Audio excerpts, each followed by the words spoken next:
This is Sultan. Welcome to my channel travel my way. दोस्तों 2022 की चारधाम यात्रा की घोषणा जो है हो चुकी है, जिसमें बद्रीनाथ, केदारनाथ, श्री गंगोत्री, यमुनोत्री आते हैं। तो ये जो लोग भी जाने का प्लान कर रहे हैं उनके लिए ये वीडियो काफ़ी इन्फॉर्मेटिव होने वाली है। मैंने इसमें फुल इन्फॉर्मेशन दिया है कि अगर आप चारधाम यात्रा के लिए जा रहे हैं बाय रोड, हेलीकॉप्टर का जो चारधाम यात्रा है उसका वीडियो आपको डिस्क्रिप्शन में मिल जाएगा, वो ऑलरेडी बन चुका है। लेकिन बाय रोड के लिए काफ़ी लोग पूछ रहे हैं, तो हमने ये वीडियो इसीलिए ही बनाया है कि अगर आप बाय रोड जाना चाह रहे हैं तो एक बजट में और एक टाइमिंग और एक ऑर्गेनाइज्ड वे में आप कैसे जा सकते हैं श्री चारधाम, तो उसी के लिए ये वीडियो है। वीडियो लास्ट तक ज़रूर देखिए, क्योंकि इसमें मैंने छोटे से छोटा और बड़े से बड़ा जो पॉइंट है वो कवर करने की कोशिश की है। और अगर आप चारधाम जा रहे हैं तो इसी तरीके से आपकी ये यात्रा होने वाली है। तो चलिए शुरू करते हैं आज का वीडियो, और इसको लास्ट तक ज़रूर देखें क्योंकि मैंने ये एक बजट टूर किया था और ये जो यात्रा थी एक बजट यात्रा थी। तो इसके लिए मैंने लास्ट में पूरा डिस्क्रिप्शन दिया है कि कैसे कैसे क्या क्या मैनेज किया गया था, क्या क्या ऑर्गेनाइज किया गया था। चलिए शुरू करते हैं आज का वीडियो। तो हमने अपनी जो चारधाम की यात्रा है वो शुरू की हरि के द्वार, हरिद्वार से। हमारा पिकअप हरिद्वार से था और जो पहला धाम है श्री यमुनोत्री धाम, उसके लिए हम निकल पड़े। दोस्तों हरिद्वार से यमुनोत्री धाम के लिए जाने के लिए सबसे पहले हमको बरकोट जाना था, जिसका हरिद्वार से बरकोट तक का डिस्टेंस लगभग 180 किलोमीटर है और इसको जाने में 5 से 6 घंटे लगे। इस रास्ते में हमको जो है बीच में मसूरी रोड पर जाते हुए पड़ा कैंपटी फॉल, जिसमें हमने नहाया और खूब मज़ा किया। और जो बरकोट तक के सीनिक व्यूज़ थे उनका तो कहना ही क्या था, उसको एंजॉय करते हुए हम बरकोट पहुंचे और हमने वहां पर एक नाइट स्टे किया, क्योंकि अगले दिन हमें श्री यमुनोत्री जी के दर्शन के लिए निकलना था। दोस्तों ये चार धाम जो हैं इनमें काफ़ी ज़्यादा ट्रैकिंग है कहीं पर और काफ़ी ज़्यादा ट्रैवल करना पड़ता है, तो इसके लिए एक नाइट स्टे मस्ट है। तो हमने वहाँ पे स्टे किया। नेक्स्ट डे हम लोग अर्ली मॉर्निंग तैयार हो गए श्री यमुनोत्री जी के दर्शन के लिए। तो दोस्तों बरकोट से हम सबसे पहले पहुँचे जानकी चट्टी। अगर आपका अपना व्हीकल है तो आप जानकी चट्टी तक जा सकते हैं, वरना हनुमान चट्टी तक जो बसेज हैं वो ड्रॉप करती हैं और हनुमान चट्टी से आगे जो शेयरिंग कैब्स और सूमो वगैरह चलती हैं वो आप ले सकते हैं। हम लोग पहुंचे सीधे जानकी चट्टी। जब हम लोग जानकी चट्टी गए, उसके आगे जो है यमुनोत्री जी का जो मंदिर है, यमुनोत्री माता का जो मंदिर है, यमुना माता का, वो 6 किलोमीटर का ट्रैक है। उसको आप पैदल भी कर सकते हैं और आप वहाँ पे पोनी पालकी भी चलते हैं। तो जैसे आप जो भी आपको चॉइस लगे आप उससे जा सकते हैं। हमने उसको पैदल किया उस ट्रैक को, जहाँ पर हमने जी के जो पुराना टेंपल है वहाँ पे जाकर हमने उसका दर्शन किया। और दोस्तों जैसा कि श्री यमुनोत्री जी पहला धाम है, हमने वहाँ पर जाकर आस्था की डुबकी लगाई और उसके बाद हमने बहुत अच्छे से वहाँ पे दर्शन किए।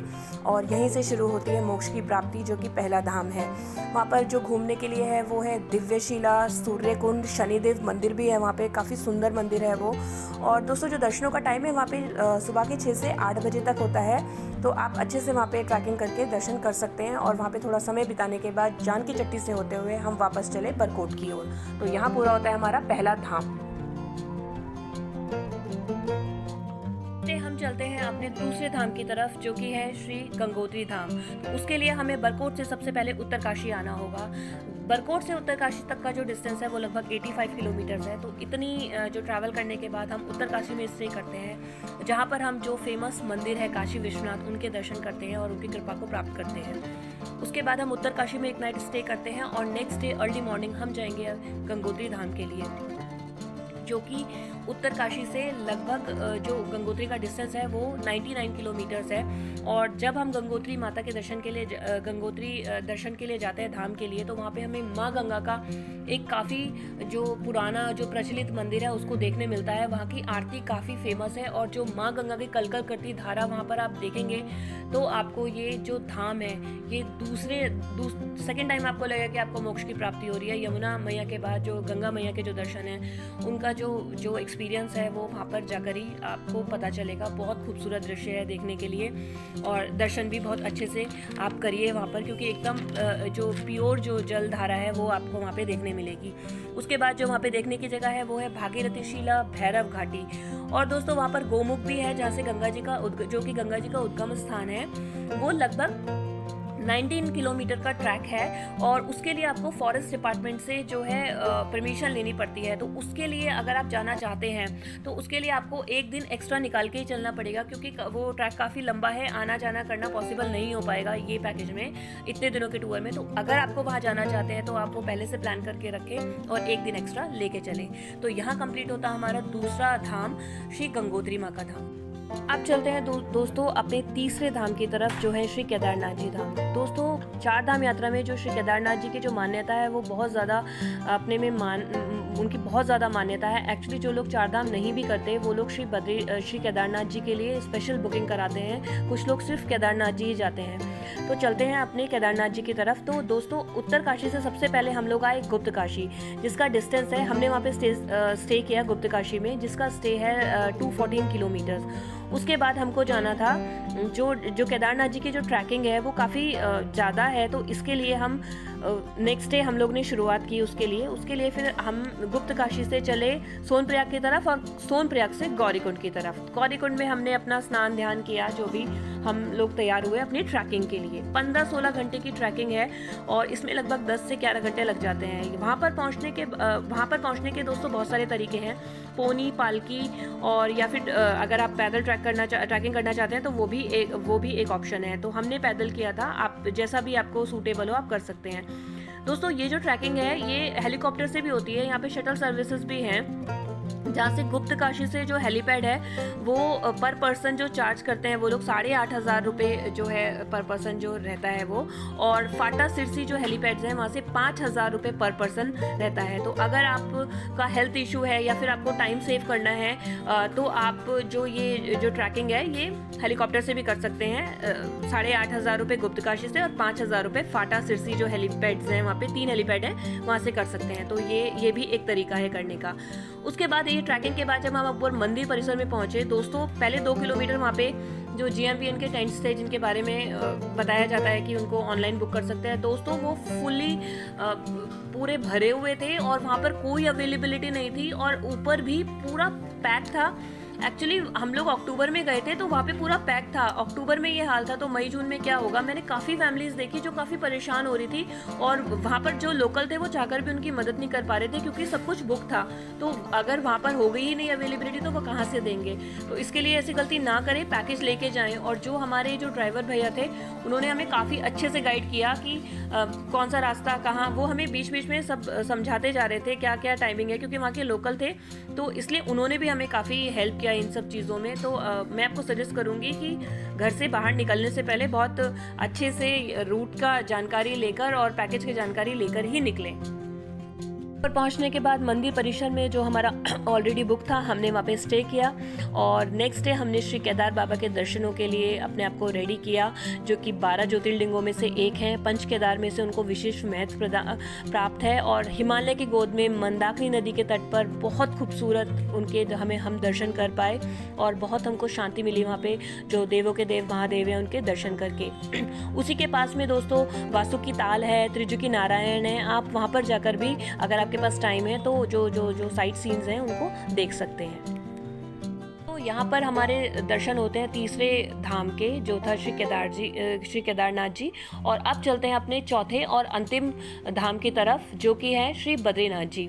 तो गुप्त काशी से हमको सबसे पहले आना है जोशी मठ के लिए। जोशी मठ में हमने स्टे करना है। गुप्त काशी से जोशी मठ का जो डिस्टेंस है वो लगभग 156 किलोमीटर है और जोशी मठ में हमने स्टे किया, जहाँ पर हमने श्री आदि शंकराचार्य जो मठ है उनके दर्शन किए। और वहाँ पर जोशी मठ में ओली भी है, काफ़ी ज़्यादा फेमस जगह है, वो हिल स्टेशन है, घूमने के लिए काफ़ी ज़्यादा फेमस है। तो रोपवे से हमने ड्राइवर को वहीं पर छोड़ा और वहाँ पे रोपवे से जाते हैं। तो रोपवे से हम लोग वहाँ पर जो ओली है उसका मज़ा लेकर आए। जो खूबसूरत वहाँ के सीनिक व्यूज़ हैं, जो वहाँ का देखने का है, जो अट्रैक्शंस है, मेन अट्रैक्शंस है, वो देखकर आए हम और 2-3 घंटे में हम वहाँ पर वापस आ गए।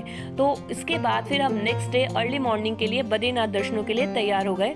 और जब हम बद्रीनाथ के दर्शनों के लिए गए तो बद्रीनाथ जी के जो नर और नारायण रूप में जो हैं वहाँ पे जो अंतिम धाम है और चौथा धाम है, तो वो नर नारायण रूप में है। और हरि विष्णु के दर्शन हमने किए, जो कि अलकनंदा जो नदी है उनके तट पर हैं और बहुत बहुत अच्छे से हमने वहाँ पे दर्शन किए और उनके भी दर्शनों का हमने लाभ प्राप्त किया। वहाँ पर जो तप्त कुंड है वहाँ पे हमने स्नान ध्यान भी किया।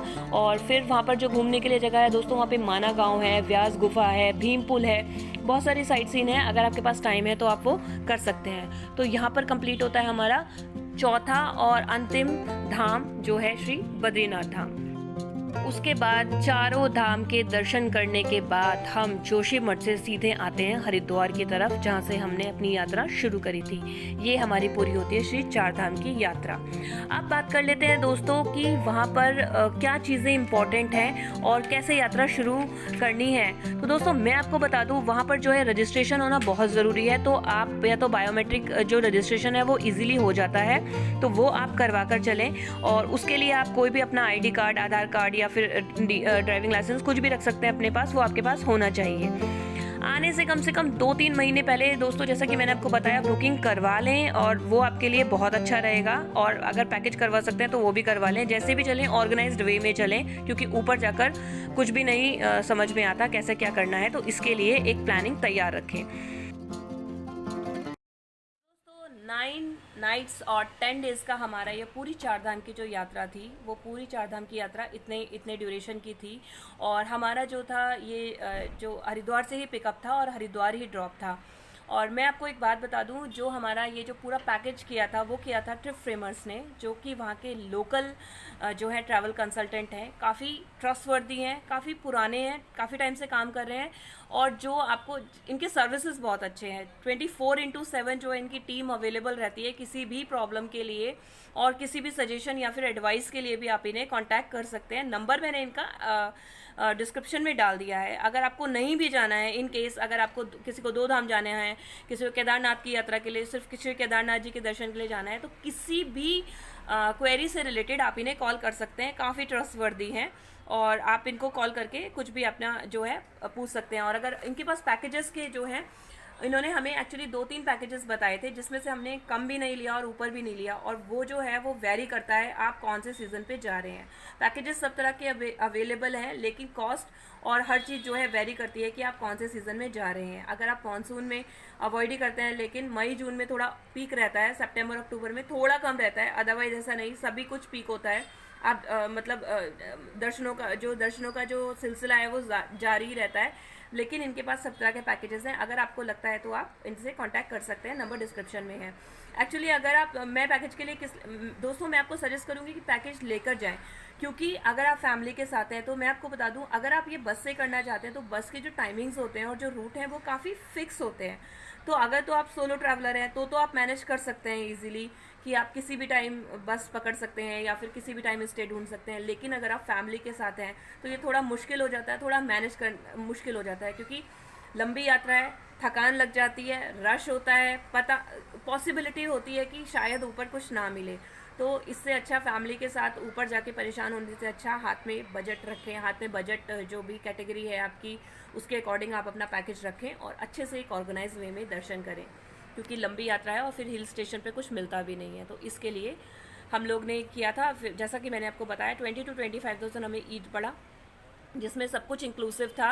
रहना, खाना, डेट, जो दर्शनों के जो टाइमिंग्स है वो फिक्स था, ड्राइवर और ये इसमें एक बात जो थी वो सिर्फ ये कि लंच इंक्लूड नहीं था, क्योंकि लंच के टाइम पे मोस्टली हम लोग या तो दर्शन कर रहे होते थे या फिर कहीं साइट सीन पे होते थे, तो इसके लिए दर्शन इंक्लूड नहीं है। डिनर और ब्रेकफास्ट इसमें इंक्लूड रहता है। तो ये बात मुझे आपसे क्लियर करनी थी। और एक बात और ये कि जो वहाँ के ऑफ बीट जो साइट सीन है उससे क्लियर करनी थी। और एक बात और ये कि जो वहाँ के ऑफ बीट जो साइट सीन है उसमें भी जो ट्रैवल कंसल्टेंट होते हैं वो पैकेज में इंक्लूड नहीं करते, क्योंकि ये वो सब कुछ छोड़ देते हैं ड्राइवर के ऊपर और जो ट्रैवल कर रहा है। क्योंकि एक तो टाइमिंग आपके अकॉर्डिंग होती है, वहाँ पे ये ऑप्शनल होता है कि आपको करना है कि नहीं करना है। और अगर आपको करना है तो ये ड्राइवर और आपके बीच की बात होती है, क्योंकि इससे ड्राइवर के लिए छोड़ देते हैं ताकि ड्राइवर को भी एक एक्स्ट्रा इनकम हो जाए, उसकी भी हेल्प हो जाए। तो अगर आप ऑफ बीट डेस्टिनेशन के जो साइट सीन्स हैं वो करना चाहते हैं तो आपको उसके लिए एक्स्ट्रा पे करना पड़ेगा। हम जैसे कि ओली हो गया, त्रिजुगी नारायण हो गया और माना विलेज हो गया, इसके लिए हमने एक्स्ट्रा पे किया था, लेकिन वो जगह बहुत खूबसूरत थी तो उसके लिए एक्स्ट्रा पे करना वर्थ था। इतना भी एक्स्ट्रा नहीं होता, लेकिन ड्राइवर की एक हेल्प हो जाती है और आपको दर्शनों का लाभ मिल जाता है। तो ये मुझे एक क्लियर करना था आपको। बाकी सब कुछ बहुत ऑर्गेनाइज था, हमें किसी तरह की कोई प्रॉब्लम नहीं आई। 9 रात और 10 दिन इतने अच्छे से गए, दर्शन बहुत प्रॉपर हुए, प्रॉपर टाइमिंग ली हमने और बराबर टाइम लिया। हम कुछ भी हमने भागा दौड़ी में नहीं किया, सब कुछ बहुत ऑर्गेनाइज था। इसके लिए मैं आपको सजेस्ट करूँगी पैकेज लेके चलें। जैसे कि यात्रा का जो टाइम है वो अभी हो गया है डिस्क्लोज, तीन महीने बाद से यात्रा शुरू है, तो अभी ले लेंगे तो फिर भी रीज़नेबल पड़ जाएगा और सर्विस भी अच्छी मिल जाएगी। तो ये मैं आपको सजेस्ट करूँगी। इसके लिए अगर आपको कांटेक्ट करना है तो नंबर डिस्क्रिप्शन में है, और अगर जैसे भी आपको जाना है आप मैनेज कर सकते हैं। तो दोस्तों ये थी जो, आई होप आपको ये वीडियो पसंद आए। अगर पसंद आए तो प्लीज़ लाइक कीजिए, शेयर कीजिए, सब्सक्राइब कीजिए, और कोई कमेंट है, कोई सजेशन है, कमेंट सेक्शन में कमेंट करके ज़रूर बताइए, हम ज़्यादा से ज़्यादा हेल्प करेंगे। अगर यात्रा के लिए जा रहे हैं तो बुकिंग करा के जाइए, आपकी यात्रा सुगम हो। और मिलती हूँ नेक्स्ट वीडियो में, ऐसे ही वीडियोज़ के साथ, इंफॉर्मेटिव वीडियोज़ के साथ आती रहूँगी। बाय बाय, टेक केयर, हर हर महादेव।